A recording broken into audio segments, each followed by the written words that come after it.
as a political move. It's not with gay marriage. It's with why does anybody get an advantage over anybody else because they happen to live with somebody and have a family? I don't follow that. So. Welcome to our new video. Here you will watch how some of the biggest stars have taken a bold stand against woke culture.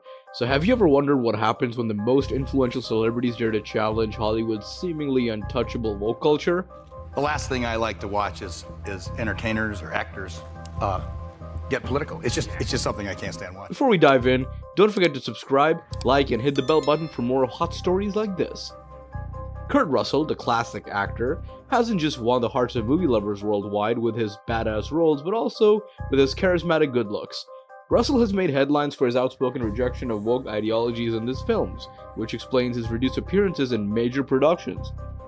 Recently, you made some headlines for saying that you felt gun control laws wouldn't deter terrorists. According to the actor, much of what the woke movement champions exists only in Fantasyland and can't hold up in the real world. Speaking candidly in a recent interview, Russell said, "Movies used to tell stories that mattered about heroes, about sacrifice, about life's truths. Now it feels like they just want to preach, and honestly, people are tired of it. I'm tired of it." You know, my personal feeling is that there's a big difference between Fantasyland and reality. Fantasyland is what we do. You're either writing something, writing a song, writing a book, doing a movie, doing a television show. That's Fantasyland. And that's where that stuff belongs. Kurt's disdain for woke culture extends beyond the scripts he reads. He believes Hollywood's obsession with multiple genders, extreme plastic surgery, and fake body positivity is more about virtue signaling than genuine progress. I'm a libertarian, so my beef with advantages given to anybody because they happen to live together and have a ring and had a ceremony. I don't think married couples should get an advantage of any kind. So my beef isn't with political move. It's not with gay marriage. It's with why does anybody get an advantage over anybody else because they happen to live with somebody and have a family? I don't follow that. So. Look, I'm not here to offend anyone. Russell explained during a panel discussion, but let's be real. Forcing everyone to think the same way or adopt the same ideas or the ideals isn't freedom, that's control. America is supposed to be about freedom, isn't it? A lone voice in a crowded room. Few individuals in Hollywood have had the courage to confront the woke culture head on. Russell is one of the rare exceptions, often weathering backlash from both political and social spheres. But as he sees it, the issue needs to be addressed directly. Get political. It's just something I can't stand watching. So having said that, no, I was kind of asked to put it in context somehow with this movie. No matter the cost. I've been in this industry long enough to know when something is off the rails. Russell said, "We used to tell stories that inspired people. Now half the time I can't even recognize what's coming out of Hollywood."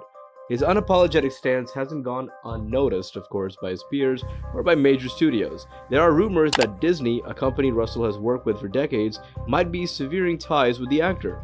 These are these things where, first of all, I was in a situation, we do what we call the dog and pony. Right. We're out doing the dog and pony selling a picture. And you get sometimes you get what you feel is slightly ambushed by somebody who's really got an agenda. And that's sort of, I think, that's my opinion of what happened to me the other day. If standing up for what I believe in means fewer roles or losing contracts, so be it.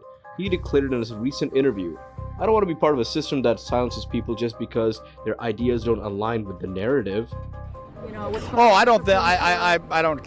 really don't care about. I think there's an issue that people aren't talking about with gay marriage. There's a lot of things that they beat around the bush with. My beef, I'm a libertarian, so my beef with advantages given to anybody because they happen to live together and have a ring and have had a ceremony. I don't think married couples should get an advantage. Taking a stand. Russell's battle against woke Hollywood isn't just about ideology, it's about preserving the authenticity of storytelling. You can say what you want. I don't agree with that. So it's not my thing. But it's statistically, you can look. If you think gun control or something like that is going to change a terrorist point of view, I think you're out of your mind.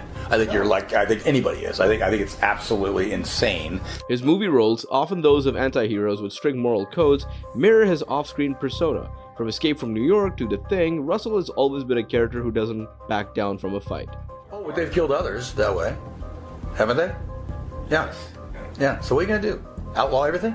The characters I've played, they've always stood up for something, Russell explained, and if I can't do that in real life, what's the point? That I think there's a very strong reason Founding Fathers had for the Second Amendment, and that is that no government ever hasn't had to fight its own people, and its own people hasn't had to fight its own government. We had our Civil War. Despite facing criticism from the woke advocates and industry elites, Russell remains undeterred. He's quick to counter arguments with historical and philosophical insights, presenting his case with precision and without resorting to insults. But now, to survive in woke culture, you have to become a liar. You have to pretend that you think fat is beautiful. You have to pretend to be race obsessed. You have to pretend that you think Dylan Mulvaney is a woman and should be included in female spaces. We are being told that you have to lie repeatedly in order to survive in corporate culture. I'm not saying I have all the answers, he said, but I do know this. Truth and justice don't come from silencing people. They come from debate, from understanding, from freedom to disagree. Legacy in the making. While many wonder if Kurt Russell's outspokenness will hinder his career, and the actor seems unfazed. The last thing I like to watch is entertainers or actors get political. It's just something I can't stand watching. To him, the legacy he leaves behind is far more important than temporary fame. Hollywood is at a crossroads, he concluded. We can either keep telling stories that matter, or we can lose ourselves in the maze of political correctness and virtue signaling. As for me, I'll stick with the truth. I got a strong feeling that one's opinion has a tendency to change. So I just leave it open for interpretation by all different people and just say we're all in this together and we're going to hear each other talk about it. Is that the last time you're going to talk politics as an actor? Until I'm asked to later, I'll be asked in an hour and a half about it. You know, once they trot that pony out there, I go let it go. Do you agree with Kurt? Is Hollywood in need of more voices like his, or is the industry evolving in the right way? Share your thoughts below, and don't forget to subscribe and like for more discussions on these critical topics.